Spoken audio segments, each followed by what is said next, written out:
আগো পয়গম্বর আরবি, ইয়া রাসূলুল্লাহ, ইয়া হাবিবাল্লাহ, আগো আমার প্রিয় বন্ধু হাবিবুল্লাহ, আপনার কাছে পৃথিবীর মানুষ, আমার গোলাম আপনার উম্মতেরা মদ এবং জুয়া সম্পর্কে জিজ্ঞাসা করবে। লোকে আপনাকে মদ এবং জুয়া সম্পর্কে জিজ্ঞাসা করবে, জানতে চাইবে। আপনি বলে দিন, উভয়ের মধ্যে আছে একটি বড় গুনাহ। আল্লাহ বললেন, কুল ফীহিমা ইসমুন কাবীর। আপনি বলে দেন, মদের মধ্যে রয়েছে চূড়ান্ত পর্যায়ের গুনাহ, জুয়া খেলার মধ্যে রয়েছে চূড়ান্ত পর্যায়ের গুনাহ। আপনি এটা জানাইয়া দেন। ওয়া মানাফিউ লিন্নাস, এবং মানুষের জন্য কিছু উপকারও আছে। দেখেন, ডাইরেক্ট বলেন নাই যে মদ একবারে খারাপ জিনিস, কারণ তখন মদ প্রত্যেকটা মানুষ আরবের মদ পান করত, সব মানুষ জুয়া খেলায় অভ্যস্ত ছিল। ইসলাম যদি সাথে সাথে বলে মদ হারাম, জুয়া হারাম, তাহলে কেউ তো ছাড়বে না, উল্টা রসুলকে পিটাইতে শুরু করবে। যে হঠাৎ করে মানুষের উপরে কিছু চাপাইয়া দিলে সে মানতে পারে? কথা বলেন না কেন? মানতে পারবে না। এই জন্য আল্লাহ বললেন, গোলাম, মদ এবং জুয়ার মধ্যে অপকার বেশি, অন্যায় বেশি। মদ এবং জুয়ার মধ্যে অকল্যাণ বেশি আছে, কিন্তু পরক্ষণে আল্লাহ বললেন এর মধ্যে উপকারও আছে। তাইলে এর পরের শব্দে আল্লাহ বলছেন, ওয়া ইসমুহুমা আকবারু মিন নাফঈহিমা। আল্লাহ জানাইয়া দিলেন গোলামের দল, উপকার যেটা আছে এটা উপকারের চাইতে গুনার সংখ্যা বেশি। কন্যা আউযুবিল্লাহ। আল্লাহ মদকে হারাম করছেন? কিছু বলেন না। এই আয়াতের মাধ্যমে মদ হারাম করেছেন? জুয়া হারাম করেছেন? শুধু বলেছেন, ইয়া রাসূলুল্লাহ, আপনার কাছে পাবলিক জানতে চায় মদ এবং জুয়া সম্পর্কে, আপনি বলে দেন মদ এবং জুয়ায় অনেক অকল্যাণ আছে, অনেক গুনাহ আছে, অনেক খারাপি আছে, অনেক অশ্লীলতা আছে, অনেক বেহায়াপনা আছে। এটা আপনি বলে দেন, কিন্তু উপকারও আছে, তাও বলেন। কি আছে? উপকারও। কারণ যদি বলেন ডাইরেক্ট বন্ধ, তাইলে আর কাজ হবে না, মায়ের শুরু হয়ে যাবে। আপনি পাবলিকের উপরে দেখেন না কিছু চাপাইয়া দিয়ে পারবেন না। এজন্য হুট করে মানুষের উপরে কিছু চাপাইয়া দেওয়া যায় না। বাংলাদেশে যারা হিজাবকে, পর্দাকে মনে করেছে ভিন্ন সংস্কৃতি, আমি আপনাদেরকে বলছি, আজ থেকে 50-60 বছর আগের বাংলাদেশকে চিন্তা করেন। আমাদের মায়েরা, আমাদের দাদিরা ঢাকা শহরেও যারা মহিলারা ছিল, রাস্তা দিয়ে যদি বের হতো, রিক্সার মধ্যেও যদি বসতো, কাপড় দিয়ে রিক্সাটা বেঁধে রাখতো। আপনারা বলেন ঠিক কিনা? তাহলে পর্দার সংস্কৃতি নতুন নয়, এটা আমাদের আদি সংস্কৃতি। ইসলামের কথা বাদ দেন, বাঙালি জাতি, বাঙালি মানুষের সংস্কৃতি ছিল, আগেকার মায়েরা, আগেকার মহিলারা রাস্তায় বের হলেও তারা আগে পর্দা করে রিক্সার মধ্যে পর্দা কাপড় টানাইয়া রেখে দিতে। আপনারা খবর নেন, আলিগড় বিশ্ববিদ্যালয়ের খবর নেন, ওখানকার যে চ্যান্সেলর ছিলেন মহিলা, তিনিও যখন বিশ্ববিদ্যালয়ে যাইতেন, তিনি পর্দা করে বুরকা পরে শুধু চোখ খোলা রেখেছেন যাইতেন। সুতরাং এটাই হচ্ছে সংস্কৃতি। বাঙালি সংস্কৃতির নামে অপসংস্কৃতিগুলা মুসলমান নারী পুরুষের মধ্য দিয়ে রাস্তাঘাট উলঙ্গ করে বের করে মঙ্গল চাওয়ার নাম করে অমঙ্গল ডেকে আনার নাম কল্যাণ নয়। ঠিক কিনা বলেন? এজন্য আমার মুসলমান বন্ধুগণ, কারো উপরে হুট করে কিছু চাপাইয়া দেওয়া যায় না। আমি আপনাকে বলবো না আপনি আজকেই বাধ্যতামূলক নামাজে আসেন, বলবো না, হয়তো আপনি নাও আসতে পারেন। আপনাকে যদি প্রথম দিন বলি সূরা কেরাত শুদ্ধ করে 100% পড়েন, ও আর জীবনেও আসবে না। ঠিক কিনা বলেন? তাকে সুযোগ করে দেন। প্রথম দিনই যদি বলি দাঁড়িয়ে রাখো, লম্বা জুব্বা পরে, মাথায় পাগড়ি পরে, ও জীবনে মসজিদের আশেপাশে আসবে না। তাকে আস্তে আস্তে করে আপনি অভ্যস্ত করেন, তাকে আস্তে আস্তে করে আপনি বুঝান, দিন বুঝান আস্তে আস্তে করে। সে যখন কমপ্লিট বুঝতে পারবে, দিনের প্রতি দরদ আসবে, তখন আপনি দিনের দণ্ডবিধিগুলা তাকে বুঝাইয়া দেন, সে মানতে আর কষ্ট হবে না। কোন ঠিক কিনা? এজন্য আল্লাহ রাব্বুল ইজ্জত ওয়াল জালাল কোরআনে কারীমের 2 নম্বর সূরা সূরা আল বাকারার 219 নম্বর আয়াতে আল্লাহ রাব্বুল ইজ্জত ওয়াল জালাল জানায়া দিলেন কেমন করে পয়গম্বরে আরবি মানুষ আপনার কাছে মদ এবং জুয়া সম্পর্কে জানতে চায়। আপনি যদি মুখ ফসকে কোনো কথা বলে ফেলেন ওরা আপনার বিরুদ্ধে লেগে যাবে, আপনাকে আঘাত করতে চাইবে, ইসলামের বদনাম করবে। কারণ তারা তো সূর্য বীর্য, তারা তো শক্তিমত্তা পরিচয় দেওয়ার জন্য মদ পান করে থাকে। আপনি হঠাৎ করে বললে ওরা আপনাকে খারাপ বলবে। পয়গম্বরে আরবি হঠাৎ করে আপনি হারাম বলতে যায়েন না। আল্লাহ জানাইয়া দিলেন ইয়াসআলুনাকা আনিল খামরি ওয়াল মাইসির কুল ফীহিমা ইসমুন কাবীরুন ওয়া মানাফিউ লিন্নাস ওয়া ইসমুহুমা আকবারু মিন নাফইহিমা। আল্লাহ জানাইয়া দিলেন আমার বন্ধু আপনার কাছে মানুষ মদ এবং জুয়া সম্পর্কে জিজ্ঞাসা করে। পয়গম্বরে আরবি আপনি বলে দেন মদ এবং জুয়ার মধ্যে অকল্যাণ আছে, অনেক বেশি বেশি গুনাহ আছে, উপকারও আছে, কিন্তু উপকারের চাইতে অপকার বেশি, সওয়াবের চাইতে গুনাহ বেশি, ভালোর চাইতে খারাপ বেশি। এতটুকুন বললেন, আর কিছু বললেন না। মদ এবং জুয়া সম্পর্কে তখনও কোনো নির্দেশনা নাজিল হয়নি, কিন্তু এগুলি ক্ষতিকর তা সবাই জানত। এরপর আল্লাহ রাব্বুল ইজ্জত ওয়াল জালাল সাহাবায়ে কেরাম এগুলির ব্যাপারে নির্দেশ জানার জন্য আল্লাহ রাসূলের কাছে জিজ্ঞাসা করলেন, ইয়া রাসূলুল্লাহ মদ পান সম্পর্কে তো জানি এটা ক্ষতিও করে কিন্তু উপকার আছে, আপনার কাছে জানতে চাই। নবীজির কাছে আয়াত নাজিল করে আল্লাহ এই বিষয়টাকে জানিয়ে দিলেন, এগুলি এত বড় বড় ক্ষতি আছে কিন্তু উপকারও আছে, আর উপকারটা তুচ্ছ, অনেক ছোট। আল্লাহ পাক যখন ক্ষতির কথা বলে দিলেন তখন অনেকে মদ পান করা নিজেদের ইচ্ছার উপরে ছেড়ে দিলেন, নিজেদের ইচ্ছার বিরুদ্ধে ছেড়ে দিলেন। কেউ কেউ তখনই মনে করলেন আর মদ পান করা যাবে না, যেহেতু অপকার বেশি, অকল্যাণ বেশি, খারাপই বেশি, ভালো কম। এই জন্যে অনেক লোক সাথে সাথে মদ পান বাদ দিলেন। আর কিছু লোক মদ পান বাদ দিলেন না, কিন্তু মদকে ঘৃণার দৃষ্টিতে দেখতে লাগলেন। কেউ কেউ তো আবার আগের চাইতে একটু কমাইয়া হালকা হালকা, আগে বেশি খাইতেন এখন কম খায়। আল্লাহ এখানে খাওয়া না খাওয়ার কোনো কথা বলেন নাই। আল্লাহ শুধু বলেছেন উপকারের চাইতে অপকার বেশি, কল্যাণের চাইতে অকল্যাণ বেশি। এতটুকুন বলে থেমে গিয়েছেন। রাসূল এতটুকুন জানাইয়া দিয়েছেন। সাহাবায়ে কেরামদের মধ্যে কেউ তো এই কথা শুনে, অকল্যাণ শুনে মদ ছেড়ে দিলেন। কেউ কেউ এটাকে ঘৃণার চোখে দেখতে লাগলেন। কেউ আগে বেশি খেতেন, এখন কম খাওয়া শুরু করলেন। এইভাবে দীর্ঘদিন চলে যাচ্ছে। মদের প্রতি মানুষের আগ্রহ কমতেছে না বাড়তেছে? কথা বলেন। দেখা যাচ্ছে বন্ধু ছিল 4 জন, এখন 2 জনে বাদ দিয়ে দিস। এর মধ্যে একজনে ঘৃণা করে কাছে আসেন, আর একজন আগের চেয়ে কম খায়, একটু কমতেছে। এই অবস্থা যখন শুরু হলো, দ্বিতীয় স্টেপে আল্লাহ কোরআনের আয়াত নাজিল করে জানাইয়া দিলেন। কোরআনে কারীমের 4 নম্বর সূরা সূরা নিসার 43 নম্বর আয়াতে আল্লাহ জানাইয়া দিলেন, ইয়া আইয়ুহাল্লাযীনা আমানু লা তাকরাবুস সালাতা ওয়া আনতুম সুকারা হাত্তা তা'লামু মা তাকুলুন।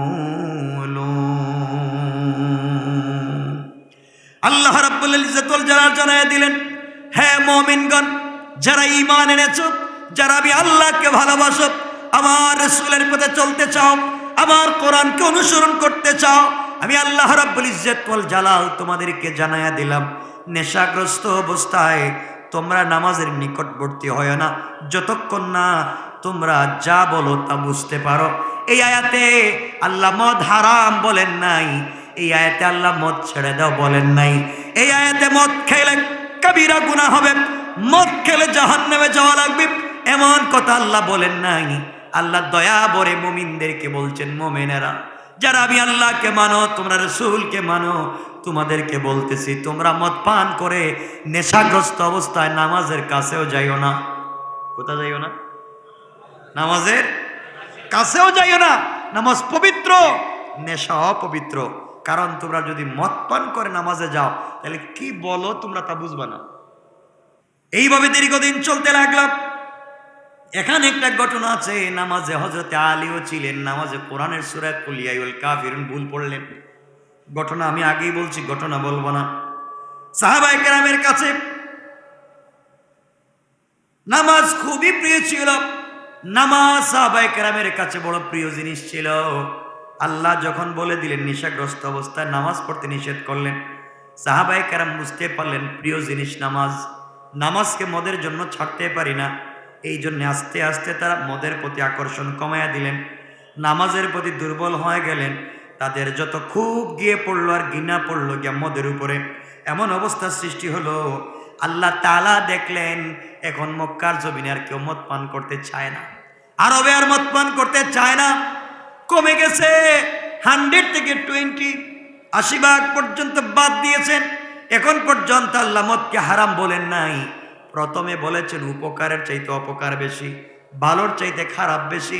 2 নম্বরে বলছেন মদ খায়া নামাজে যাইও না, কারণ নামাজে গেলে কি বলো তোমরা বুঝবে না।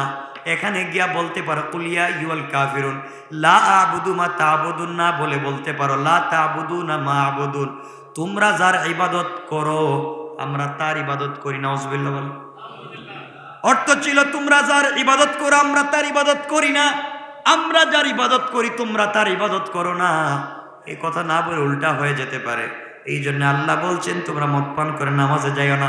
2টা আয়াত নাজিল হওয়ার পরে সাহাবায়ে কেরাম মোটামুটি কমপ্লিট, তারা আর এদিকে যান না, মুসলমানরা বাদ দিয়ে দিলেন। 3 নম্বরে আল্লাহ রাব্বুল ইজ্জত ওয়াল জালাল বুঝলেন এখন যদি আমি 100% শক্ত করি তাহলে ওর আর ঝামেলা করবে না, মারামারি করবে না। আপনার ছেলে মিষ্টি খায়, চকলেট খায়, আপনার বাচ্চা কিটকেট খায়, এরপরে ডায়েরি মিল্ক বিভিন্ন হাবিজাবি, আপনি গিয়ে বলেন খাওয়া বন্ধ, এই কথা বলে আপনি বিপদে পড়তে পারেন। ঠিক বলি নাই? বিপদে পড়তে পারেন, ঝামেলা হয়ে যাবে। তাকে আস্তে আস্তে বোঝাতে হবে, ক্ষতিও বোঝাতে হবে, উপকার বোঝাতে হবে, বিপরীতে ভালো কিছু তাকে দিতে হবে। এবার আল্লাহ রাব্বুল ইজ্জত ওয়াল জালাল কোরআনে কারীমের 5 নম্বর সূরা মাইদার 90 থেকে 91 নম্বর আয়াতে আল্লাহ ঘোষণা করে দিলেন, চূড়ান্ত পর্যায়ের ফয়সালা দিচ্ছেন। আল্লাহ বললেন ইয়া আইয়ুহাল্লাযীনা আমানু ইন্নামাল খামরু ওয়াল মাইসিরু ওয়াল আনসাবু ওয়াল আজলামু রিজসুম মিন আমালিশ শাইতান ফাজতানিবুহু লাআল্লাকুম তুফলিহুন। ইন্নামা ইউরিদুশ শাইতানু আন ইউকিআ বাইনাকুমুল আদাওয়াতা ওয়াল বাগদাআ ফিল খামরি ওয়াল মাইসির ওয়া ইয়াসুদ্দাকুম আন যিকরিল্লাহি ওয়া আনিস সালাহ ফাহাল আনতুম মুনতাহুন। আল্লাহ জানাইয়া দিলেন, হ্যাঁ মুমিনেরা, মদ, জুয়া, মূর্তি পূজার বেদী এবং লটারি ঘৃণ্য বস্তু, এটা শয়তানের কাজ। তোমরা এগুলি ত্যাগ করো যাতে তোমরা সফল কাম হতে পারো। আল্লাহ বলেন আজকে থেকে তোমাদের জন্য মদ, জুয়া, মূর্তি পূজার বেদী, লটারি আমি আল্লাহ চিরতরে হারাম করে দিলাম। কোন সুবহানাল্লাহ।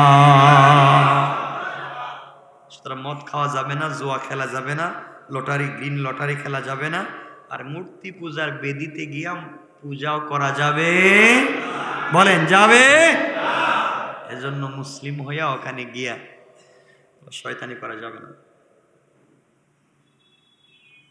এরপর আল্লাহ রাব্বুল ইজ্জত ওয়াল জালাল বললেন, একান্ত মদ এবং জুয়ার দ্বারা তোমাদের মধ্যে শত্রুতা এবং বিদ্বেষ ঘটাতে চায়, আর আমি আল্লাহ তোমাদেরকে আমার জিকির এবং নামাজের মাধ্যমে জান্নাত দিতে চাই। শয়তান তোমাদেরকে মদ এবং জুয়ার মাধ্যমে পরিবারের ভিতরে বিদ্বেষ ঘটাইয়া, বন্ধুত্বের মধ্যে ফাটল ধরাইয়া জাহান্নামে নিয়ে যেতে চায়, আর আমি আল্লাহ তোমাদেরকে ভালোবেসে তোমাদেরকে জিকির এবং কোরআন তিলাওয়াতের মাধ্যমে জান্নাতে নিতে চাই। কোন সুবহানাল্লাহ। আমার বন্ধুগণ, এরপর আল্লাহ রাব্বুল ইজ্জতুল জালাল বললেন, তবে কেন তোমরা তা ত্যাগ করতে চাও না? আমি আল্লাহ তোমাদেরকে জান্নাত দিতে চাই, এরপরে তোমরা কেন এগুলা বাদ দিতে চাও না? দেখুন আমার বন্ধুগণ, বান্দার প্রতি তার কত বড় মহব্বত ফুটে উঠেছে। এই আয়াতগুলিতে বান্দার সহ্য সীমার দিকে লক্ষ্য করে 3 বার আয়াত নাজিল করে শেষবার মতকে নিষেধ করা হলো। আর শেষের কথাটির মধ্যে কত মহব্বত ভালোবাসাকে আল্লাহ ফুটাইয়া তুললেন। মানুষের মনের একেবারে কাছে এসে ঘৃণা সৃষ্টি করে যা বলা হচ্ছে, তিনি বললেন, তোমরা কেমন মানুষ, তোমরা কেমন মানুষ, কেন তোমরা এগুলো পরিত্যাগ করতে চাও না? এগুলো তো শয়তান তোমাদের পরিবার নষ্ট করতে চায়, বডি নষ্ট করতে চায়, জীবন যৌবন নষ্ট করতে চায়, শয়তান তোমাদেরকে ধোঁকা দিতে চায়। এগুলো বাদ দিয়ে দাও, আর আমি রব তোমাদেরকে নামাজ এবং জিকিরের মাধ্যমে আমার কাছে এনে জান্নাত দিতে চাই। সুবহানাল্লাহ। ভালোবাসা কম না বেশি? কথা বলেন, কম না বেশি?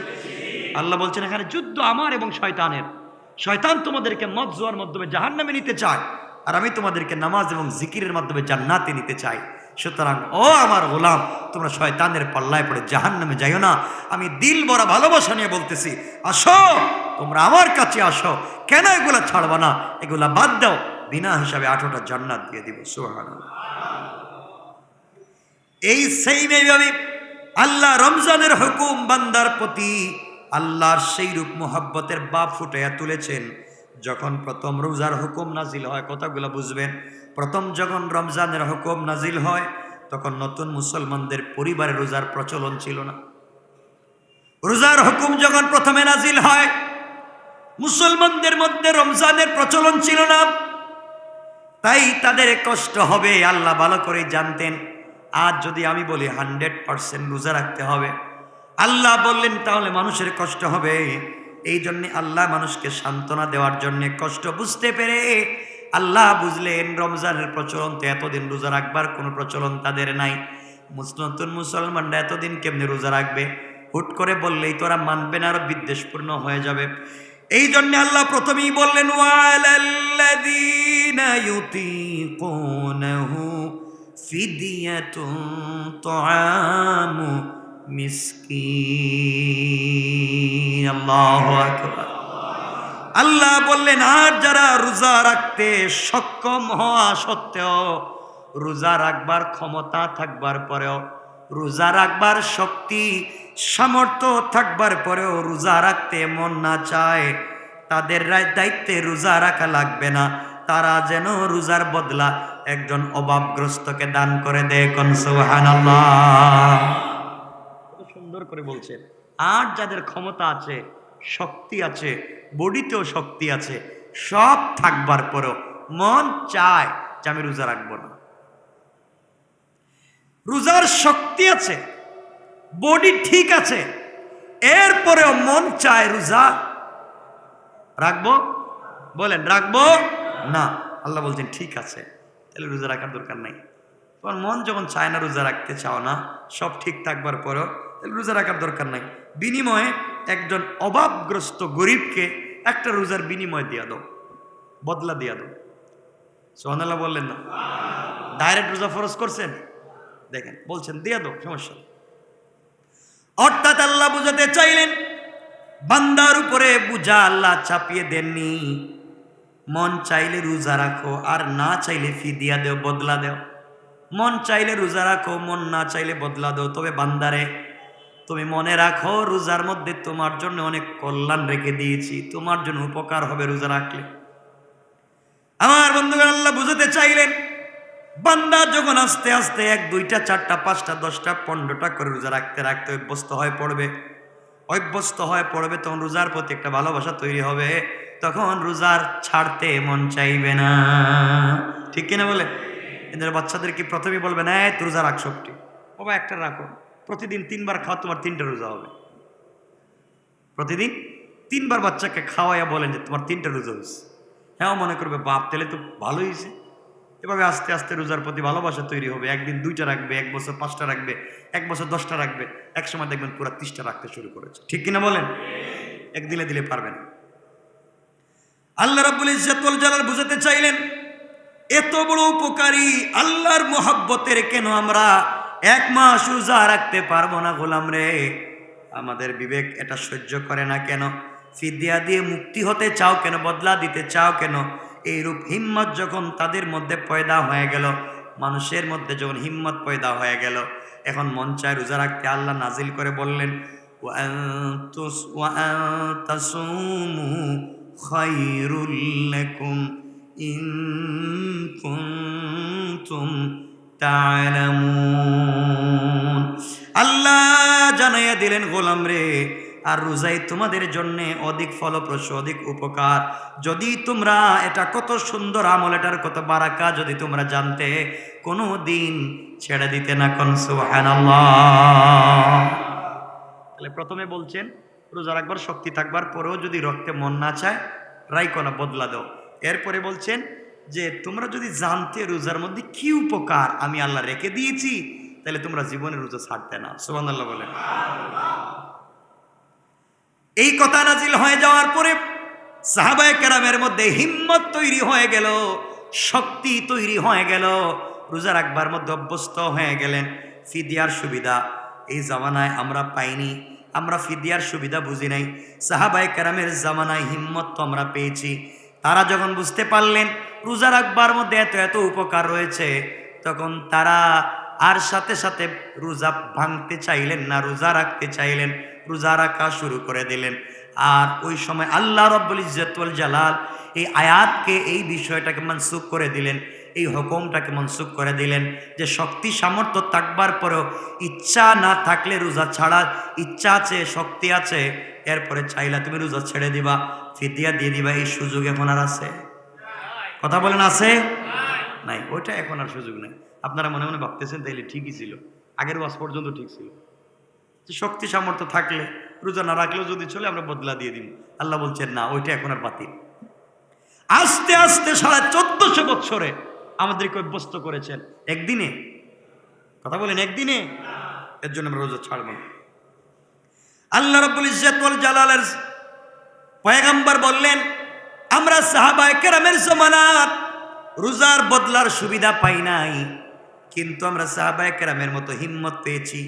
তারা হিম্মত পয়দা করে আমাদেরকে দেখিয়ে দিয়ে গিয়েছেন যে তোমরাও আমল করতে পারো, আমরাও আমল করেছি। আল্লাহ আয়াত নাজিল করে জানাইয়া দিলেন লা ইউকাল্লিফুল্লাহু নাফসান ইল্লা ওয়াসআহা। আল্লাহ রাব্বুল ইজ্জত ওয়াল জালাল জানাইয়া দিলেন আল্লাহ কারো উপরে এমন কোনো কষ্টদায়ক দায়িত্ব অর্পণ করেন না যা তার সাধ্যের বাহিরে। আল্লাহ বুঝাতে চাইলেন রোজার হুকুমের ব্যাপারে বান্দার প্রতি আল্লাহ পাকের কত মোহাব্বত ফুটে উঠেছে। ফিদিয়ার প্রচলন রহিতকরণের মাধ্যম দিয়ে আল্লাহ বুঝাতে চাইলেন। আবার রোজা ফরজ করার পরে কথা বললেন গোলাম রে, তোমাদের আগে কালের উম্মতেরা লাআল্লাকুম তাত্তাকুন।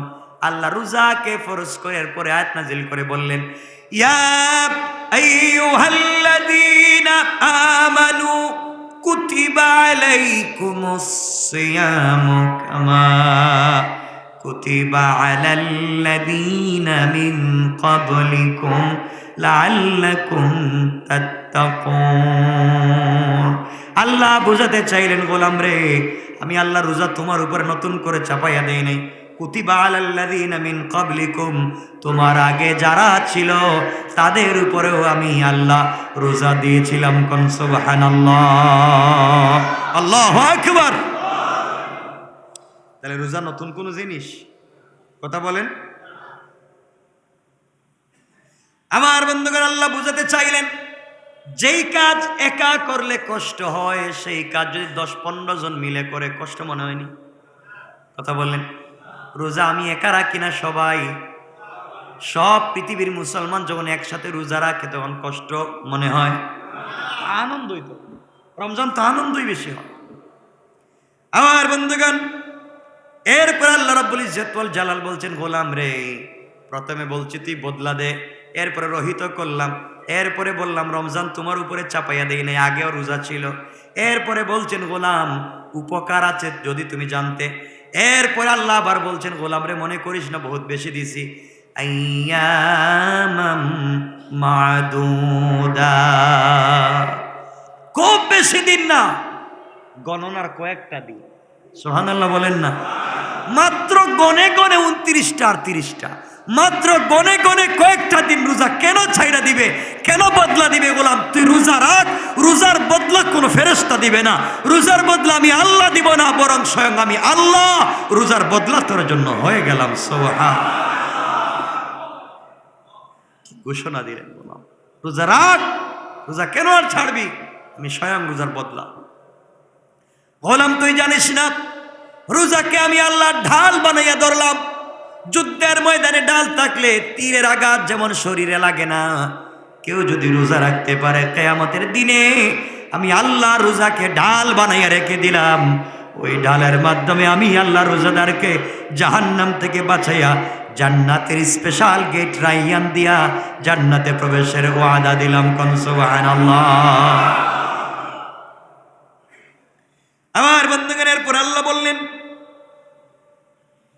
এরপরে আবার বলতেছেন গোলাম গণনার কয়েকদিন রোজা রাখবে। ফামান কানা মিনকুম মারিদান আও আলা সাফার, এরপরে বলছেন শোনো, কিন্তু এরপরেও যদি তুমি অসুস্থ হয়ে যাও অথবা সফরের মধ্যে থাকো তাইলে রোজা না রাখলেও তুমি পারবে। যদি তুমি অসুস্থ হয়ে যাও রোজা ভেঙ্গে দিয়ে পরে কাজা করে নিও। তুমি যদি সফরের মধ্যে থাকো কষ্ট হয় রোজা ভেঙ্গে তুমি পরে কাজা করে নিও। গোলাম রে কিন্তু শোনো, তোমাকে আমি আল্লাহ একটা কথা বলছি, ওয়া আনতাসুমু খায়রুল লাকুম, কিন্তু এত কিছুর পরেও যদি রোজা রাখো, ইন কুনতুম তা'লামুন, এত এত তা'মালুন, এত এত উপকার রেখে দিয়েছে গোলাম রে, তুমি যদি জানতে কোনদিন রোজা ছেড়ে দিতে না। সুবহানাল্লাহ বলেন। কত সুন্দর দেখেন, একবারে রোজাকে শক্ত করে দিয়েছেন, আস্তে আস্তে আস্তে আস্তে করে বোঝাচ্ছে। আমার বন্ধুগণ আবার বললেন, যদি তুমি বৃদ্ধ হওয়ার কারণে অথবা এমন রোগের কারণে যা শরীয়তের দৃষ্টিতে উযর হিসেবে গণ্য এবং মৃত্যুর আগ পর্যন্ত তোমার রোগ সুস্থ হবে না মনে করো, তবে প্রতিটি রোজার বদলা একজন অভাবগ্রস্ত ব্যক্তিকে খাবার দিও। আল্লাহ পাক রোজা ফরজ করে বান্দাকে কষ্টের মধ্যে ফেললো যদি আমরা বুঝি, আয়াতের প্রতিটি অংশের মধ্যে বান্দার প্রতি দয়া মোহাব্বত ফুটাইয়া তুলেছেন, অর্থাৎ তোমার কষ্ট করে হলো রোজা রাখো, তাতে তোমার জন্য মহামূল্যবান জিনিস রেখে দিয়েছি, রমজানের একটা বদলা। আল্লাহ বলেছেন আসমান জমিন দুনিয়ার সব কিছুর চেয়েও এক একটা রোজার দাম আল্লাহর কাছে বেশি। কোন সুবহানাল্লাহ। আর আল্লাহ বলছেন গোলাম রে, রোজা রাখলে কি হয়? লাআল্লাকুম তাত্তাকুন, রোজার মাধ্যমে তাকওয়া অর্জন হয়। তাকওয়া কোন জিনিস আপনারা জানেননি? তাকওয়া হলো মানুষের মানব জন্ম সার্থক হয়ে যায় যিনি মুত্তাকি হয়।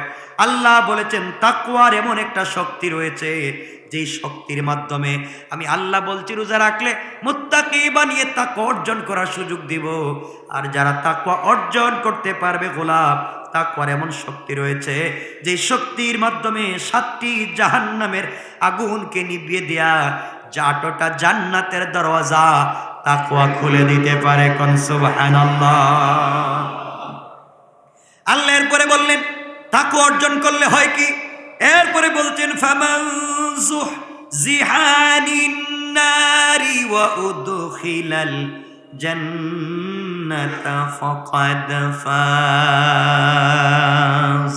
আল্লাহ রাব্বুল ইজ্জত ওয়াল জালাল বললেন, যাকে জাহান্নামের আগুন থেকে সরিয়ে রাখা হবে, জান্নাতে প্রবেশ করানো হবে, তার মতো সফল কাম পৃথিবীতে আর কেউ নাই।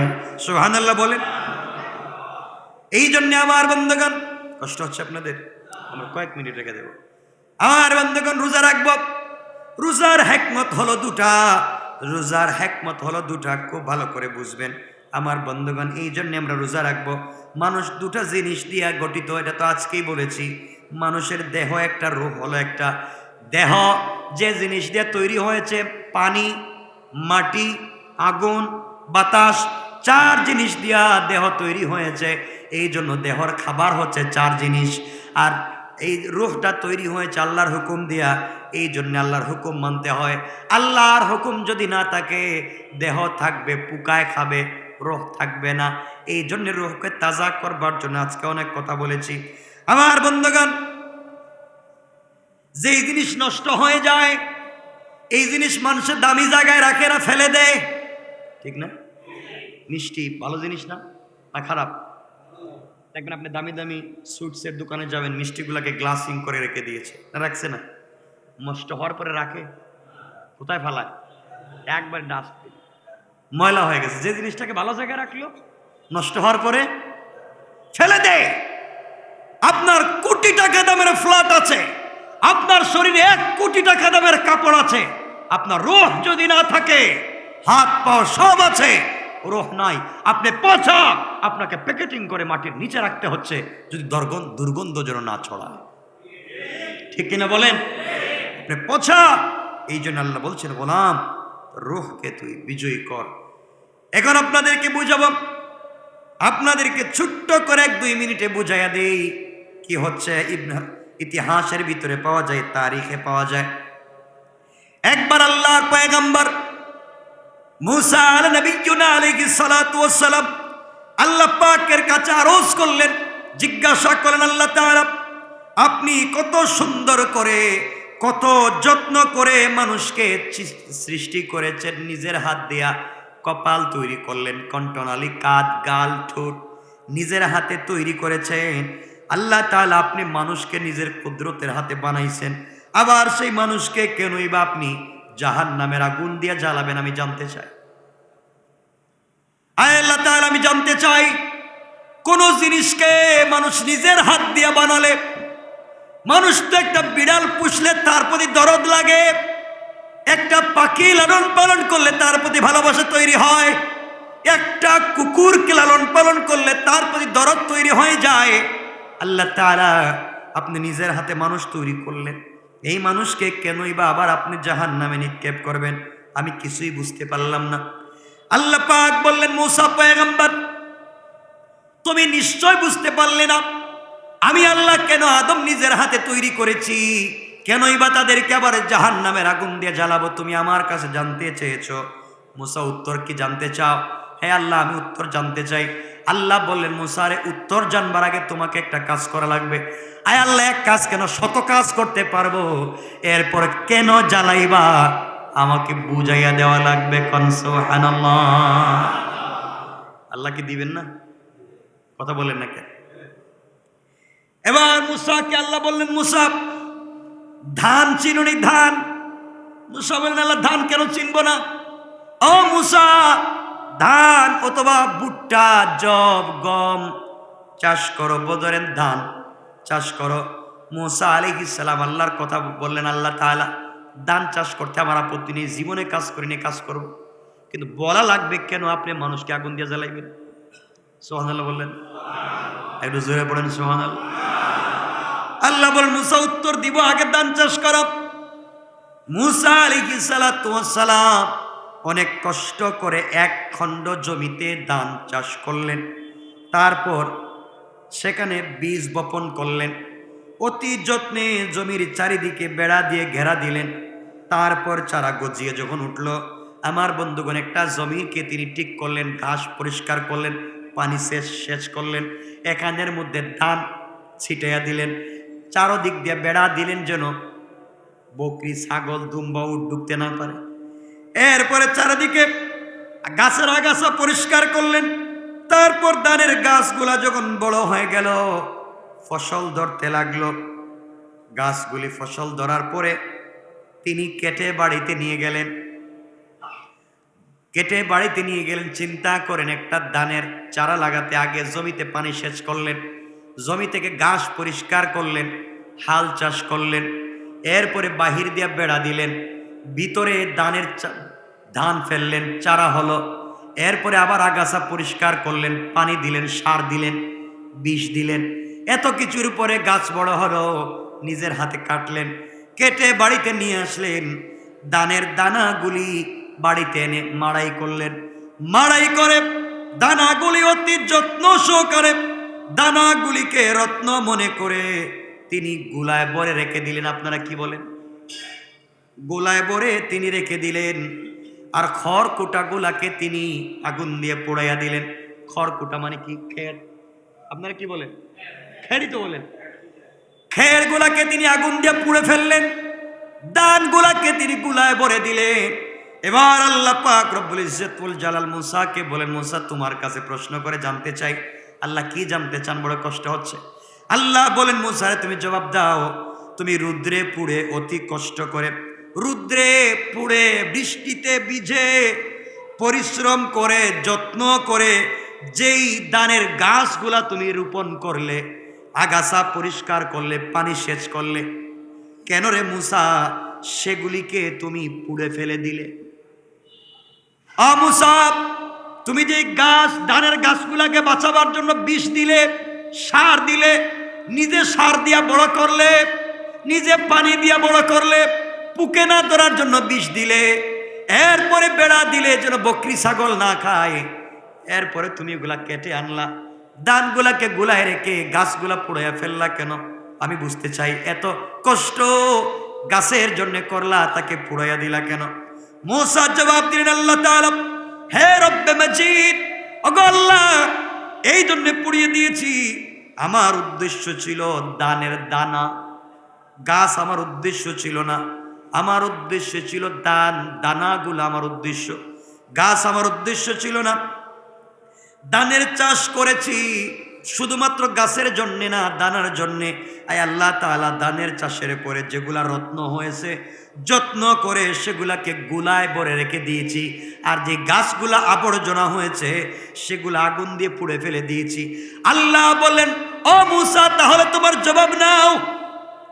আমি আল্লাহ মানুষকে নিজের হাতে সৃষ্টি করেছি, যত্ন করে মানুষকে আমি আল্লাহ আমার নিজের হাতে সৃষ্টি করেছি। যেগুলা রত্ন হয়েছে সেগুলাকে যত্ন করে জান্নাতে পাঠিয়ে দিয়েছি, আর যেগুলা আবর্জনা হয়েছে ওগুলাকে জাহান্নামের আগুন দিয়ে জ্বালিয়ে দিয়েছি। আল্লাহু আকবার।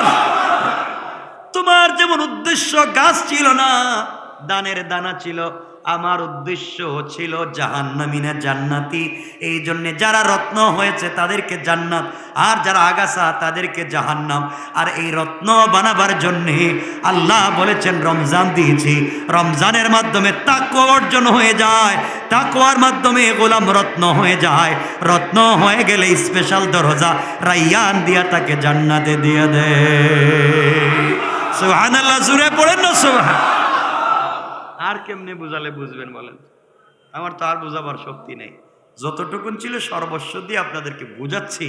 এরপরেও বাপ রোজা রাখো, তাকওয়া অর্জন করো, আল্লাহকে চিনো, জান্নাত দিয়ে দিবেন।